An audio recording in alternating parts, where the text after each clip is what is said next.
Well, I hope you enjoyed the music and have enjoyed the dinner. And we're very fortunate, I think, to have an outstanding speaker with us this evening to finish off the evening. Our speaker this evening went through an outstanding undergraduate program and then went into the United States Marine Corps and retired after 34 years in the Marine Corps as a Major General. But 14 years of that Marine Corps service was here in Houston, Texas, in the astronaut office. And our speaker flew 4 flights in space and commanded 2 of those flights, and also flew the first Russian U.S. shuttle mission, and has done, I think, did an outstanding job as an astronaut, and certainly has had a great career in the Marine Corps. And in 2009, July of 2009, he was sworn in as the 12th administrator of NASA. So let me present to you an outstanding individual, an outstanding astronaut, Charlie Bolden.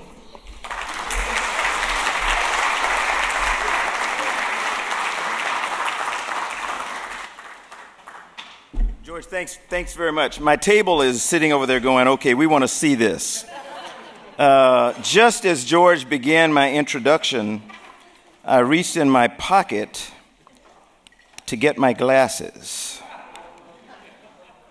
And all of a sudden, something hit the floor. And it happened to be one lens out of my glasses. So, well, I tell you what we're going to do. We're going to try this. Once I put them on, oh, there we go. Okay. I am a one-eyed reader, I am finding here. You know, people have talked about monocular vision.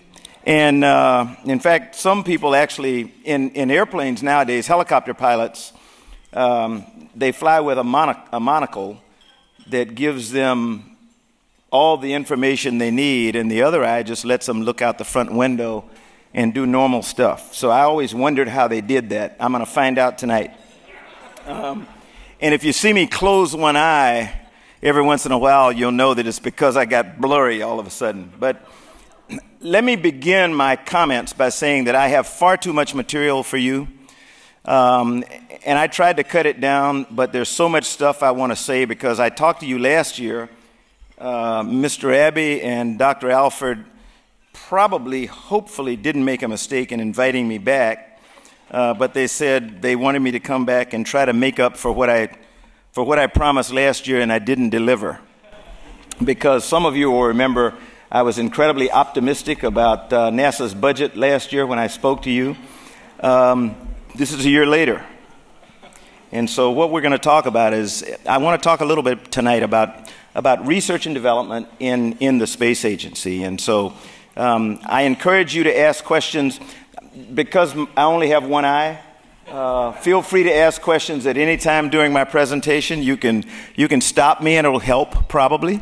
But I think Dr. Alford will allow me to answer questions afterward if nobody's so inclined as we go through this. But I had an opportunity to address the President's, I think the proper name of it's PCAST, and it's the President's Council of Advisors on Science and Technology. So what I'm going to share with you tonight is essentially what I told them when I talked to them earlier in the week, because I wanted them to understand, since they're supposed to advise the President, at how critical I think spending money is on research and development, something that in the United States we have not done for a number of years.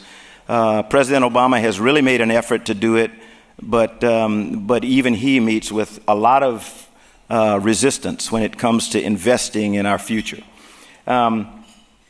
This has been an incredibly busy week for us at NASA. I think for any of you who follow what we do, you know, we started it out Monday morning with an incredible launch of Endeavour after having delayed for some time because we had a problem with, actually it turned out to be an electronics package, not just a heater the way that it seemed initially.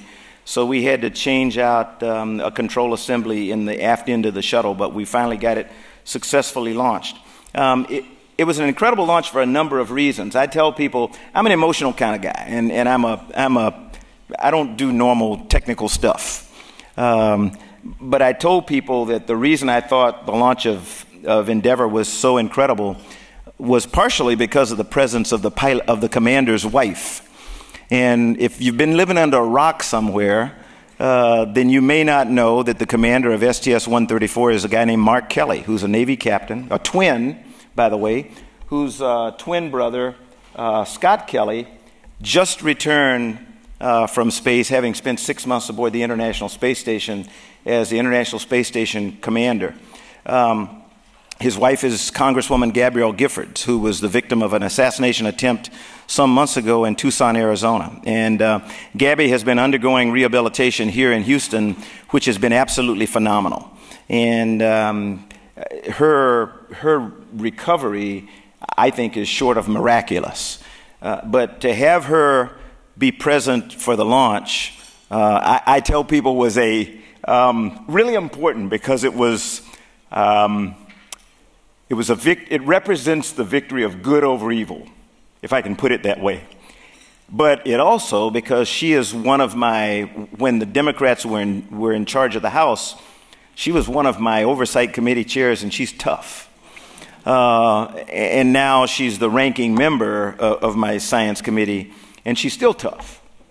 But she is a person who loves the space program, and it has nothing to do with the fact that her husband is in it. She has always loved the space program, and I think it was incredibly important for her to be there for the symbol that she is for America's space program. So Monday we started with the launch of STS-134. In that flight, we have already placed the alpha magnetic spectrometer. Dr. Sam Ting was supposed to have been here to help us out with this, but he's busy down at the Johnson Space Center, because we're already getting data coming down to the Payload Op Center at JSC, and he just can't break away. He's going to be there probably until Endeavour lands, and then he's going to transfer all of his team over to CERN in Europe, where they will continue to be able to compare data that they get from the alpha magnetic spectrometer, which, to be quite honest, I'm way over my head here, so somebody can help me. It is a basic, I mean, really, it is a fundamental particle physics experiment. But the data that they get, if it's the kind of stuff they anticipate, Jeff, you can help me here, will essentially prove the existence of stuff like antimatter, things that physicists and scientists have only dreamed about. Is that close? Okay, that's all. I'm not going to say anymore. Don't want to press my luck.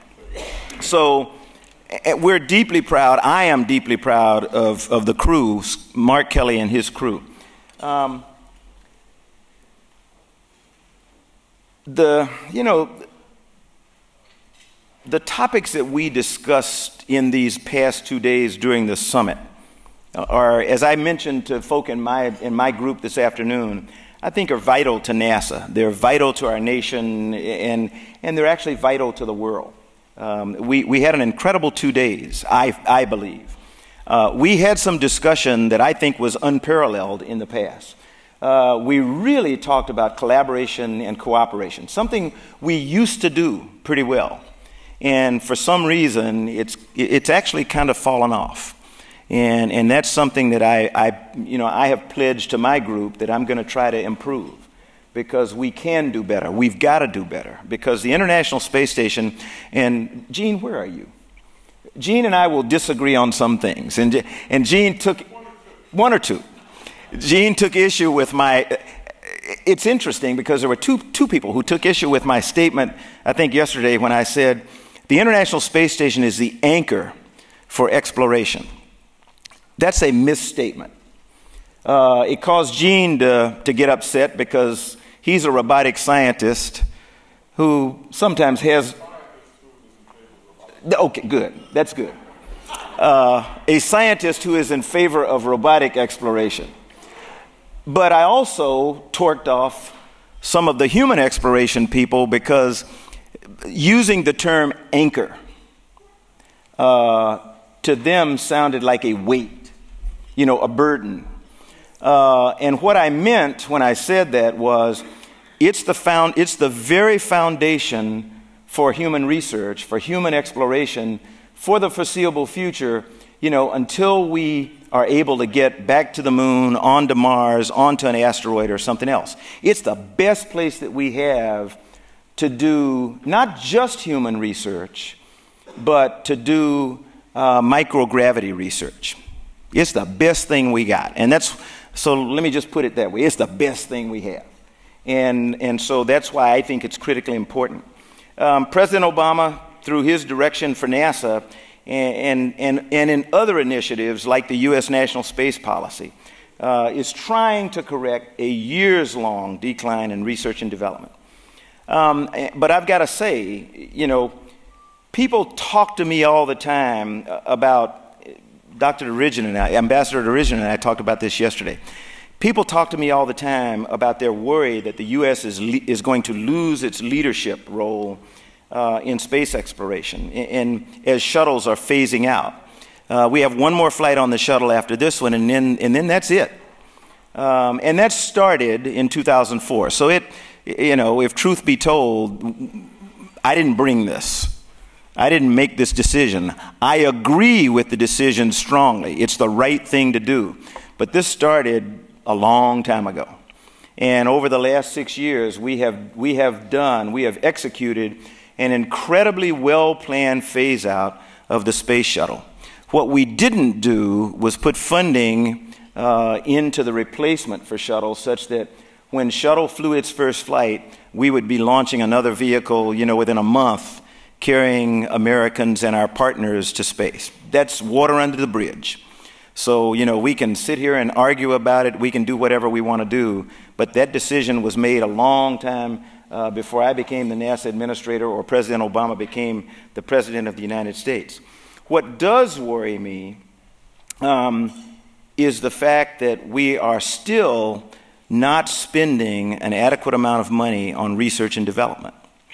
And what worries me about, and I'm being nationalistic here, what worries me about American leadership that has been existent for so long is that our leadership is in jeopardy if we become the nation that spends the least on research and development. That's the threat to our leadership. If you listen to the president, he talks about it all the time. I know some people down here don't like to listen to that. I work for him, so that's why I tell you that, but I am also incredibly impressed with him. I don't get to talk to him all the time. I don't sit and, some people think that the NASA administrator does what Jim Webb did back in the old days, goes in and argues with the president. I don't go in and argue with the president. Okay, I don't get the opportunity to do that. But when I am in his presence, he is a person that if he sat at that table back there, he could look around and listen to the conversation going on, and he could engage no matter what the subject was, because he will listen to what's being said and he will suck it in, and then he'll go off for a while and he'll come back and he'll give you a decision based on what he's heard. Whether you like it or not, but that's just the way he operates. He's very deliberative, very patient, but he wants to make a decision and then stick by the decision. So I am worried that we are not spending enough money on research and development. It is something that he constantly talks about, but as people who know the way our form of government works, the president proposes and the Congress disposes. So there is a teamwork that we have to generate, and it's a teamwork between that end of Pennsylvania Avenue and that end of Pennsylvania Avenue, and right now it's not working right. And so it concerns me. Our shrinking research and development budget has put our leadership in space at risk. While I applaud and encourage all the nations of the world, and particularly all of us represented here tonight, for their peaceful exploration of space, we really do need to maintain and grow our U.S. leadership and all the benefits that flow from it. Because those of you who are from other countries, when I talk to you, you expect us to be the leader. You expect us to step forward and be the nation that leads everybody in exploration. And I'm afraid that we may shrink from that if we're not careful. The aerospace field today faces many significant challenges. Costs are high, budgets are shrinking. This makes it harder to develop the new technologies we need to provide new capabilities, reach new destinations, and continue to make a real impact on life here on Earth. So we're going to have to develop new ways of doing business. That sounds good. That's hard, okay? And what we talked about in our group this afternoon was new ways of doing business, new ways of collaborating and cooperating with each other. Part of this is going to be the global partnerships about which we've talked this weekend. We can't reach Mars unilaterally. Anybody who thinks we can, you're smoking dope, okay? We cannot reach Mars unilaterally. Any effort of that magnitude is going to involve many nations. We've created a pretty good roadmap with the International Space Station of how such partnerships might work. It's incredible. It's just absolutely incredible. As Bill Gerstenmaier mentioned to some of you yesterday, you know, when Mr. Abbey told him when we gave him the concept of the International Space Station that'll never work. You know, everybody went off and tried their best. And we started assembly missions, and I have to admit, I left the astronaut office in 1994, and looking at what was ahead of us in terms of putting the International Space Station together, it was impossible. It defied reason. We could not do that type of program that was that EVA intense, spacewalk intense. It just couldn't work. We were going to lose crew members. We just could not do that. And yet today, you know, if you go out at the right time here in Houston, you can see this brilliant light go overhead that is the International Space Station, the result of intense effort on the part of 5 international partners consisting of more than 15 nations now. And we in this room should all be proud of that. Many thought that this kind of collaboration with our former competitors, along with 14 other nations together, would not be so successful. But this engineering marvel is essentially complete, and it's ready to serve us for another decade. In fact, maybe more. It's ready to make breakthroughs in human health, and it's also ready to help us reach farther destinations. New ways of doing business also mean streamlining our work and strategically focusing it. We've met such core challenges before, such as when governmental investment fueled innovations in commercial aviation, and a host of technologies that have improved air travel, telecommunications, developed GPS technology and remote sensing, and enabled human spaceflight. We're working toward a continual cycle of innovation to meet new challenges. Government investment in research and innovation has a cascading effect. We achieve big things like dropping a rock in a pool of water, the ripples spread out with great human and economic benefit. NASA's mission is fundamentally the same as it was at our founding. In the National Space Policy, or the National Space Act that established NASA in 1958, said essentially NASA's mission was to drive advances in science, technology, and exploration to enhance knowledge, education, innovation, economic vitality, and stewardship of the Earth. Recently, my leadership team got together, and we actually went all the way down into the bowels of the ship. We went down to the individual NASA employee and contractors, and we said, why do we come to work? You know, I insisted on people understanding why are they a part of the NASA family? Because if you don't know why you come to work, you may as well not come. It's a recipe for failure if you're just coming to pick up a check. And over a number of months, we agonized over our vision. You know, who are we and why do we come to work? And our vision that now supports this mission is what you read on the screen there. And I usually don't like to read stuff to people that they can read themselves, but I really like this. So I'm gonna say it. But our vision is to reach for new heights and reveal the unknown so that what we do and learn will benefit all humankind. That's what we've been talking about for the last 2 days, is to benefit all humankind. And that's why the people in this room come together, and that's why NSBRI exists. That's why all of you, whether it's from IBMP or wherever it is from the other nations represented, that we want to make life better on Earth. The President has put NASA and a handful of other agencies at the forefront of the U.S. national space policy. We're pleased to be an essential part of this national focus on research and development, which will greatly improve our future and give coming generations more choices in how they face planetary challenges and seek knowledge about the universe beyond. The President's talking about a renewed commitment to the energies and expertise that we already possess and a charge to bring them to the next level. That innovation will help drive our economy by creating high-tech jobs and breakthroughs that today we can't even imagine. To help clarify our challenges, here's a chart. I think everybody's familiar with this, but I just thought I would bring it up for you one more time. Here's a chart showing NASA's historical budgets. Back at the height of the Apollo program, NASA was nearly 6% of the federal budget. 6% of the federal budget. Today, we're less than, what'd you say, it was 4%? Okay, that's better than what we are today, Walt. Today, we're at 0.6%. Of that, our research and technology account in the 1970s was about 12% of the budget. Today, it's around 6%. A picture is worth 1,000 words, as they say. And if you look at it, it's on a decline. It's not going back up in spite of what the President has said he wants to do. That's the direction we're headed, and that's what has me concerned. The President is helping us to refocus on research and development. Most of you, I think, are familiar with the President's plan and the direction for NASA in the Authorization Act of 2010 as implemented through the full-year continuing resolution that now is for all intents and purposes, my appropriations bill.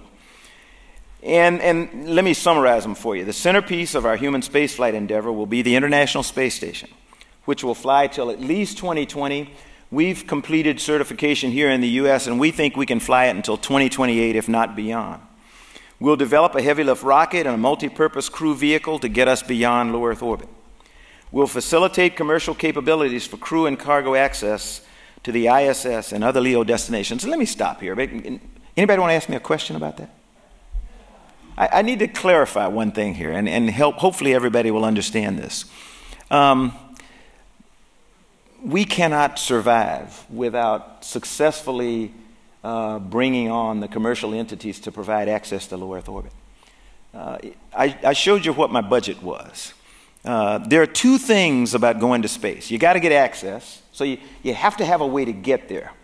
And then if you want to do what we in this room are all about, we want to be able to explore.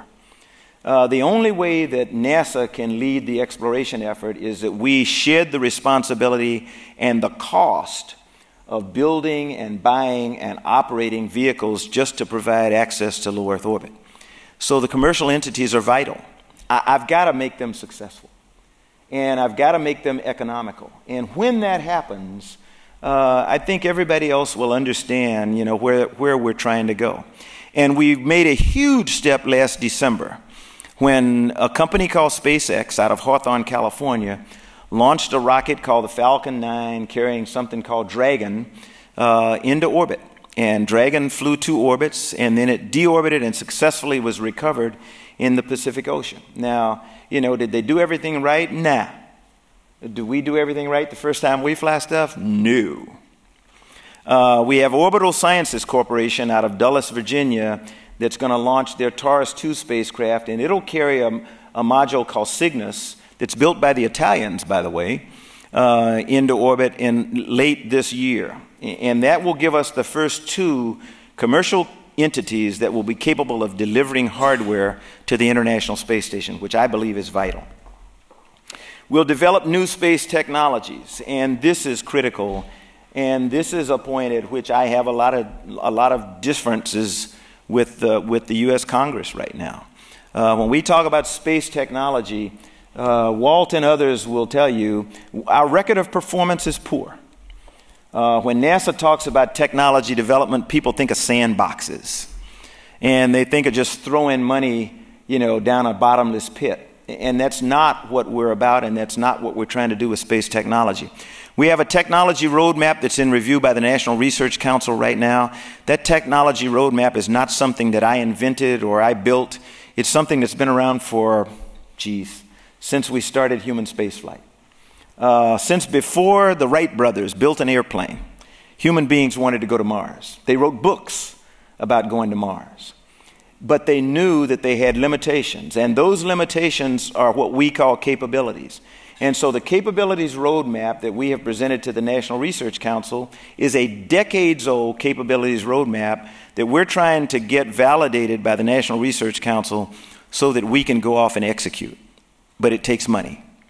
So you just need to understand that's where we're trying to go. We want to continue to undertake world-class science missions to observe our planet, reach destinations throughout the solar system, and peer even deeper into the universe. We'll advance aeronautics research in partnership with other agencies to create safer, more environmentally friendly and efficient air traffic or air travel network for the next generation air transportation system, or what we call Next Gen. At NASA, I've established or reestablished the offices of the Chief Technologist and the Chief Scientist. And I have two incredible guys who are in these positions. They're both college professors. I asked them to stay on the college campus, continue to work with their graduate students, because it's critical that they remain in touch with what's going on in the world. My chief technologist is Dr. Bobby Braun from Georgia Tech. He looks like a little kid. He is as energetic as my 11-year-old granddaughter. In fact, I don't know how he keeps up what he does. He has a farm outside of Atlanta, Georgia, and he loves to go back to his farm on the weekend, and that's what I want him to do. My chief scientist is a guy by the name of Dr. Waleed Abdullati that came from the University of Colorado. He's an earth scientist whose passion is ice.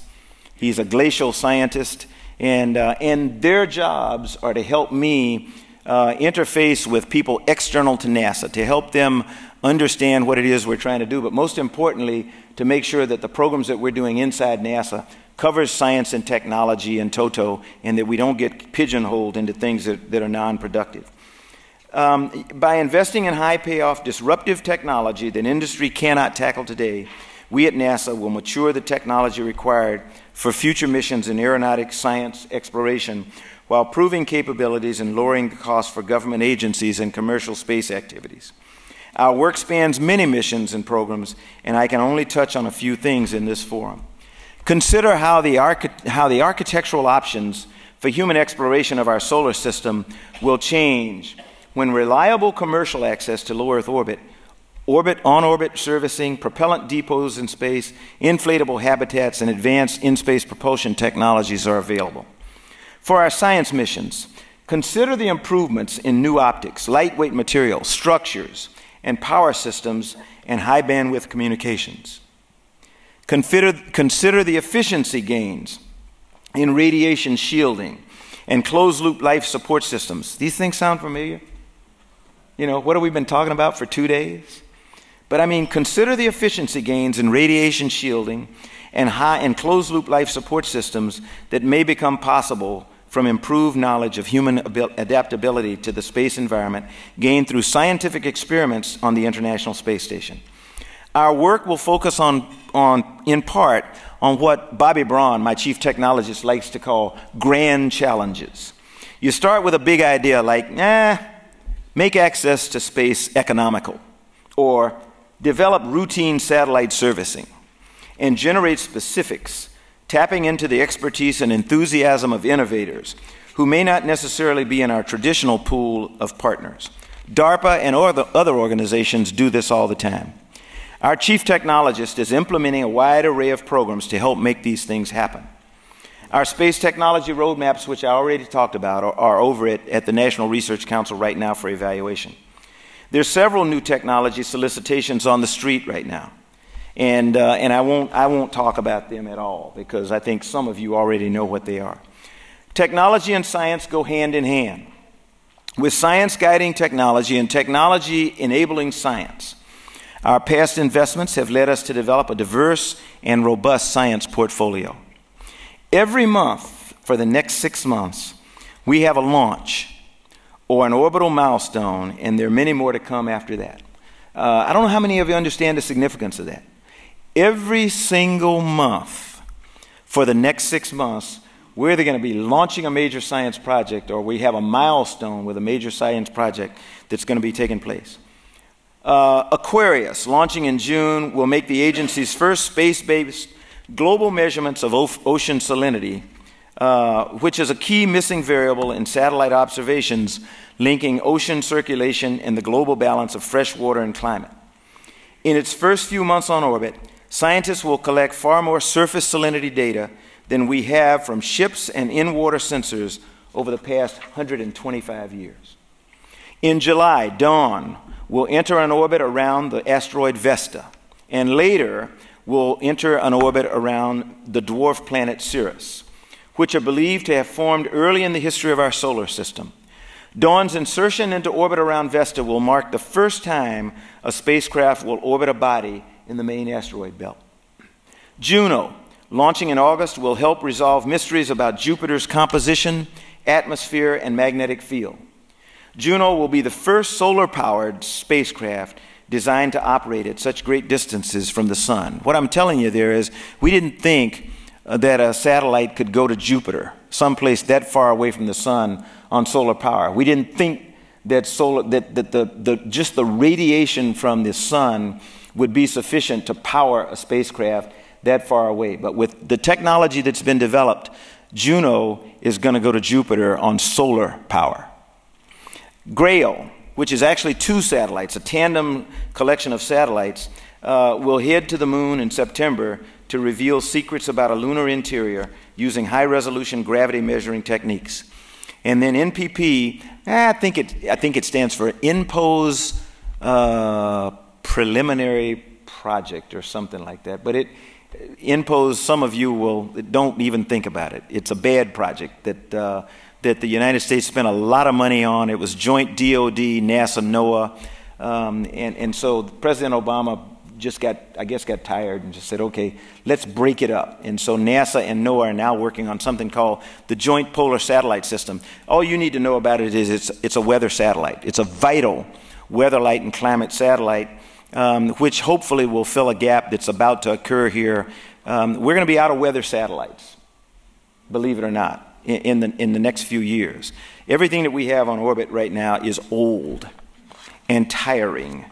Launching in November, the Mars Science Laboratory, or MSL, will carry the most advanced scientific gear ever used on the Martian surface and provide detailed information on its makeup and history.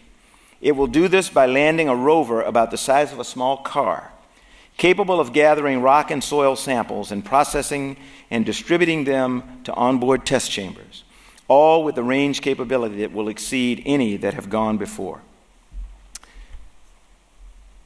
Led by the U.S. in partnership with Russian, Japanese, European, and Canadian partners, the International Space Station is the most complex space facility ever built.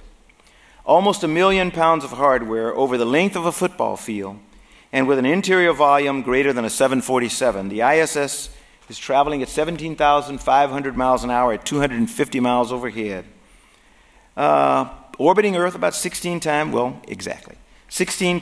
every Earth day, with an international crew of 6 actively participating in over 100 research investigations at any given time. We've developed relationships with our international partners that have benefited us in both the further exploration of space and also globally for improved relations outside just the space business. As we've talked about over these last 2 days, one of the most positive things about research taking place aboard the International Space Station is twofold in nature. Every research investigation and all of the systems that keep the ISS operational helps us figure out how to explore farther from our planet and improve life here on Earth. Studies of how our bodies respond to a microgravity environment are beneficial both to ensure we can live and work successfully as we travel farther from Earth and to help us better understand the impacts of certain medical conditions encountered here on our home planet. Solar power and water processing are 2 examples of how we are learning to better operate a spacecraft independent of resources resupplied from Earth, and figuring out how to better utilize renewable resources on Earth and do things like provide clean water to people living in undeveloped countries. Even with all the station's complexity, everything really has worked well, and it provides a beautiful platform for looking back and better understanding our home planet. It's a testimony to the kind of wonderful things that can be done when we challenge ourselves and push technology development to reach difficult destinations and solve difficult problems. The station has housed more than 1,200 experiments to date. supporting more than 1,600 scientists from 59 countries worldwide. Its systems have achieved 70 to 80% water recycling, with a goal of 85% to reduce logistics requirements to support humans in space. I heard Mike Coates this morning when we were listening to the crews of the International Space Station and Endeavour talk to the Pope. When Mike Coates said, what we have learned and what we have operating on station now, we're able to use today's coffee to make tomorrow's coffee. It's a joke. You got to think about that, Walt. Okay. Its advanced human research documents how humans adapt to and recover from long durations in space as an analog for human exploration missions beyond low Earth orbit and improving human health on Earth. The ISS passes over 95% of the population centers on Earth every single day, documenting changes in Earth's environment and geographic events. 30 million students have participated in human space flight through communications downlinks and interactive experiments with the International Space Station astronauts. 30 million. Sasha? That's what we were talking about earlier. Biotechnology research on ISS suggests that salmonella bacteria become more virulent, in other words, violent, big. They explode in microgravity. Follow-on studies are examining this finding. Jeannie, are you here? Okay. You should be very... Jeannie's incredibly proud when we talk about this. She bubbles and brims, and her face matches her hair when I talk about this. Follow-on studies are examining this finding in more detail to better understand it and to determine what implications it has for future exploration missions. Industry is pursuing the development of a vaccine and will apply a similar development approach to methicillin-resistant Staph aureus, or MRSA, as we call it, this highly antibiotic-resistant staph infection. Tiny biomedical balloon microcapsules with improved cancer treatment delivery properties delivered on the ISS have been patented, and clinical trials of the drug delivery method are projected to begin soon. A Japanese scientist crystallized a protein on the ISS and used the results to develop a drug treatment for Duchenne's muscular dystrophy. Capillary flow experiments on the ISS have produced the first space-validated models describing fluid behavior in space, which is important for the design of future exploration vehicles. The National Institutes of Health will be evaluating the effect of microgravity on immune response cells to develop a new model for studying the loss of immune response in older women and men. And I want to mention something about the NIH's grants for this research. They made a stipulation, it's millions of dollars in grants. It can have no direct application to an astronaut or anybody in space. It has to be a research effort that looks to make life better and healthier here on Earth. That is an incredible step forward for the International Space Station. When an organization like the National Institutes of Health says, we want to use the International Space Station because we realize that the microgravity environment allows us to look at things much quicker over a much shorter period of time that can help us improve life on Earth. We'll quantify biomechanics of treadmill exercise and develop more effective exercise prescriptions to help improve the health of crews and ultimately future space explorers. Bringing the crew to full complement of 6 increases ISS research time. Now, and we had a debate about this over the last 2 days, and I think we reached for those of you who are just guests tonight and haven't had the privilege of listening to the arguments that we've been having over the last couple of days, it really does improve things when you have 6 crew members on board. It stands to reason that when you have double the crew, then maybe you can't do double the science, but you can do a lot more science than you can when you just have 3 crew members there who are mostly doing maintenance on the International Space Station. We're working on the transfer of research oversight and management to an independent nonprofit organization to further stimulate, develop, and manage the U.S. national uses of the ISS National Lab. Again, this came up in a discussion in my group this afternoon, and we've got a long way to go before we have what is truly a non-governmental organization in the likes of the Hubble Space Telescope Science Institute that controls all research using the Hubble Space Telescope. I mean, we're probably years away from doing that on the International Space Station, but we're making steps to do that. And I think that's critical. Our work in aeronautics is possibly the most visible way we touch people's lives every day.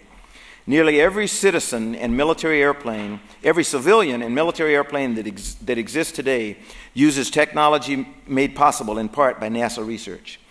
Engine chevron nozzles, for example, those that are on the Boeing 787, and other breakthroughs have created quieter and more efficient aircraft. Our research on breakthrough technologies today will continue this cycle, enabling revolutionary advances in aircraft of the future. Addressing the President's desire to accelerate the next generation air transportation system, or NextGen, we're developing revolutionary concepts and tools for airspace operations for transition to airlines, pilots, and the FAA. NASA's long-term research goals include enabling technologies for 50% fuel reduction by 2025. We're making air travel safer by developing solutions to critical issues such as loss of control, icing, and human factors. We're conducting research to enable routine access to the National Airspace System for unmanned aircraft systems, for commercial, science, and homeland security missions. In spite of facing continuing funding challenges, we're investing in fundamental research to enable new hypersonics concepts for space access and return. Certainly, a significant benefit of all this work is that it allows us to expose and inspire the next generation to pursue careers in science, technology, engineering, and math. I don't have time to go into all the ways NASA is providing hands-on experience to our young people and connecting them to mentors and resources, but our work here is extensive. And our very missions and achievements themselves are having a huge effect in guiding young people into the pipeline for these vitally needed careers. Two areas of great pride for us at NASA are our Summer of Innovation program, targeting middle school students and teachers, and our exceptional support and mentorship to more than 300 teams in the annual International First Robotics Competition. Not a NASA program, but a program that we believe in and we support with more teams than any other organization in the country. We can't do our work in a vacuum.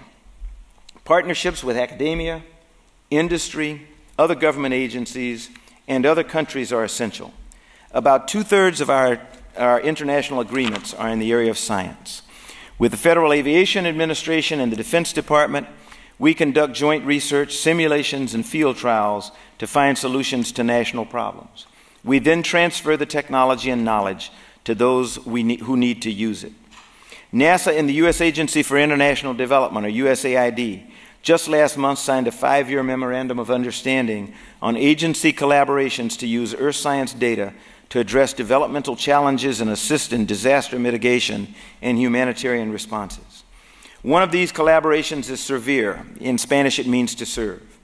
A network established in Central America, the Caribbean, East Africa, and the Himalayas, where environmental data from space and on the ground, as well as from models, complement each other to help decision makers in disaster management and planning. NASA's launch forums help bridge the gap between innovators and people who have the ability to bring their work to market. Launch is a partnership between NASA, the State Department, USAID, and Nike. So far, we've held Launch Water and Launch Energy.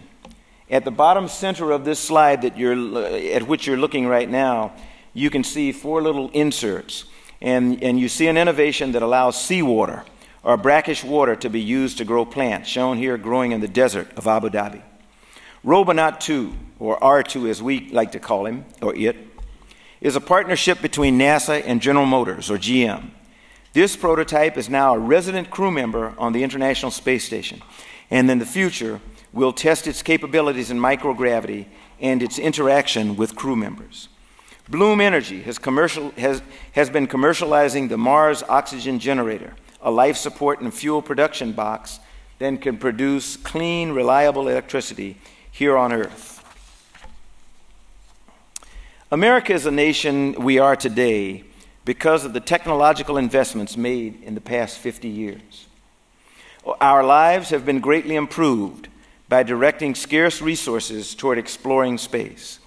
Over the next decade, innovative technology investments are required to bring future missions to near-Earth objects, the Moon and Mars, within our reach, and to advance deep space exploration, astrophysics, aeronautics, and earth science. NASA doesn't just explore the unknown. We also develop capabilities that are important for the American people and the citizens of the world. From accurate weather prediction or forming the response to last year's volcanic eruption in Iceland, to assessing the damage from last month's devastating tornadoes, or making global air transportation more efficient and safe. The capabilities our interagency and international partners rely on are rooted in research from NASA's investments in science and technology. Satellite views from hundreds of miles above Earth provide a global perspective that enables scientists to understand large-scale processes and study some of our planet's greatest mysteries.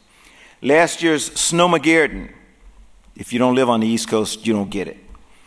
Or this year's hurricanes, when you live out here, you do get it, are just a couple of things that these eyes in the sky are helping us to see, predict, and address. Unfortunately, this capability has been put at risk over the past few decades.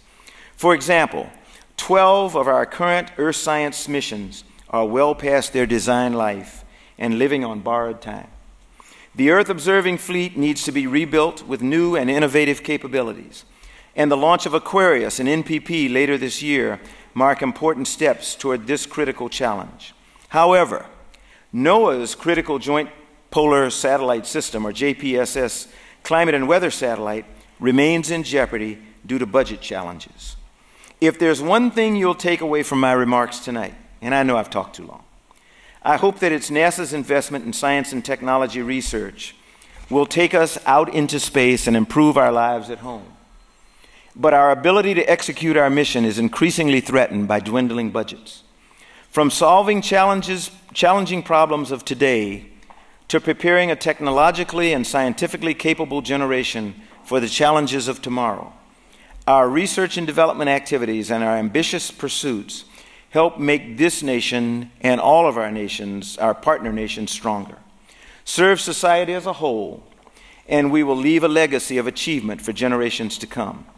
But we must be willing to make the needed investments in precious financial resources. I've enjoyed talking to you all. I've enjoyed interacting with all of you this past 2 days. And if Dr. Alford will give me the time, I'll try to answer one or two questions because I know people are tired. It's been a long day. So I'll take any questions you may have.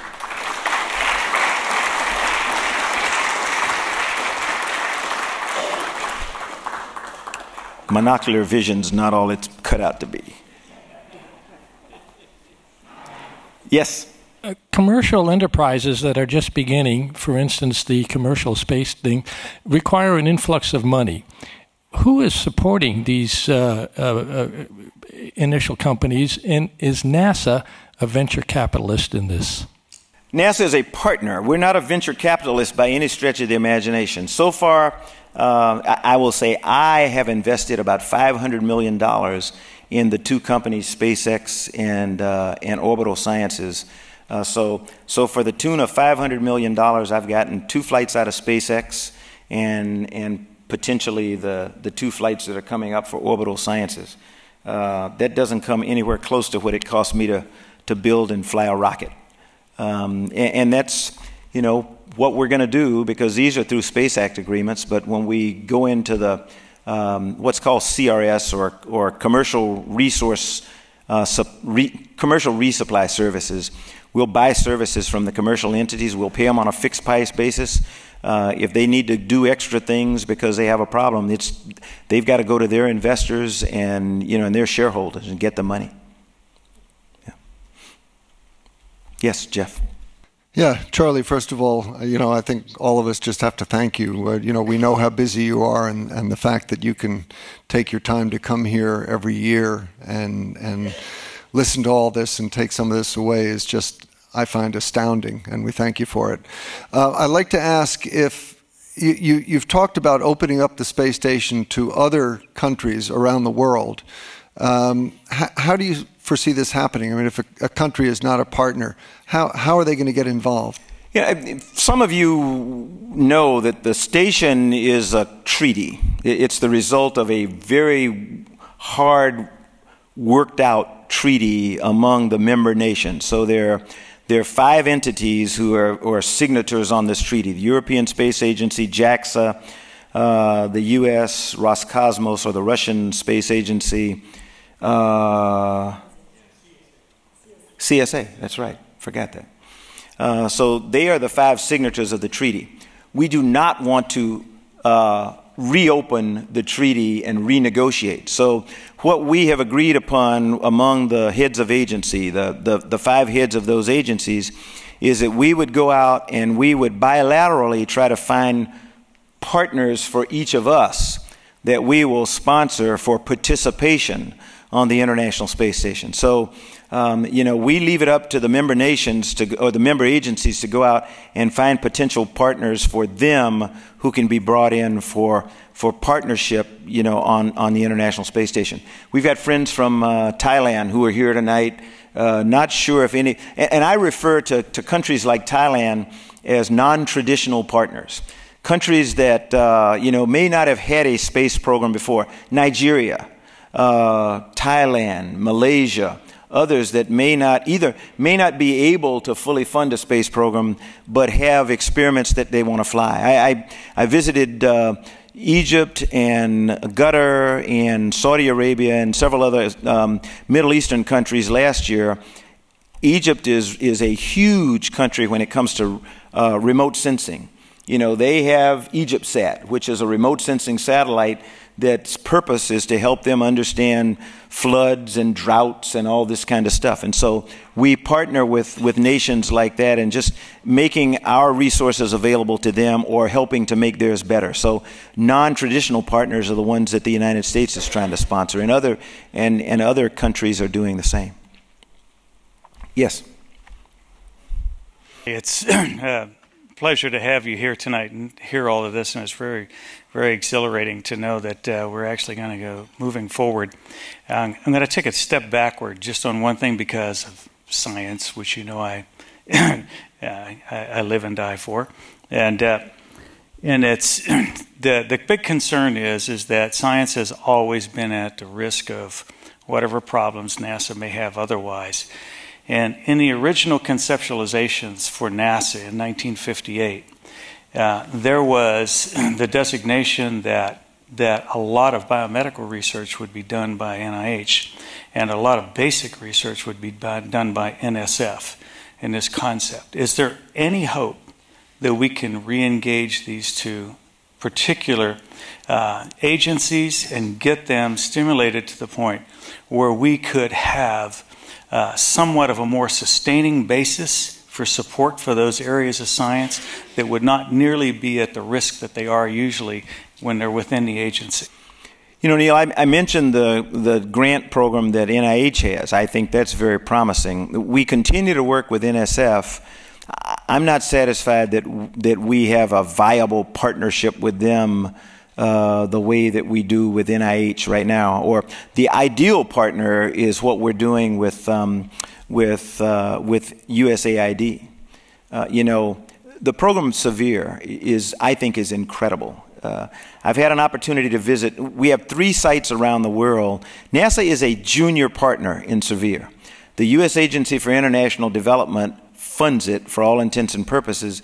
NASA puts in a small amount of money, but what we give them is 30 years of archived earth science data and then continuous real-time data from what we call the A-Train. It's a series of 6 earth science satellites that are in near-polar orbit, and they just pump data down all the time.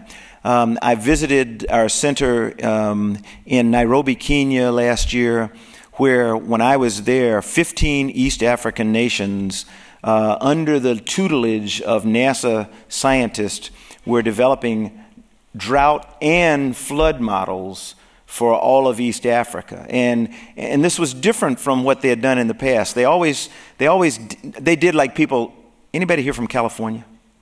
From the Los Angeles area where I live? You know how out there we just, okay, it's drought season, so we worry about fires. Okay, now it's rainy season, so we worry about floods, but we never put the two together. If we can't do it here in the United States, why would we expect that East African nations would do it? They are. They are now understanding that droughts and floods, you know, if you can figure out how to deal with both of them, then you might be able to just redo the way that nature affects their environment. And so we're helping them to develop drought and flood models from the data that's coming through Severe. I went to Nepal, to Kathmandu, Nepal, and helped to open our third Severe Center there in the foothills of the Himalayas. And there they have 8 member nations who are in an environmental center there. The stuff that they're doing is absolutely incredible. They're growing crops, teaching people how to grow environmentally friendly crops. There are 10 different rivers that flow out of the Himalayas into 8 countries that sit, in the foothills of the Himalayas, affected by floods and everything else.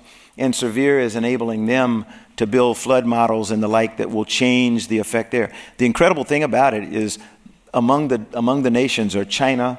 I can't even deal with them, bilaterally by act of Congress. Yet through Severe, which is a multilateral program, China, Bhopal, Afghanistan, Pakistan are all in partnership in trying to utilize this particular program. Anybody else? You all have been incredible. I really appreciate your patience. So thanks very much.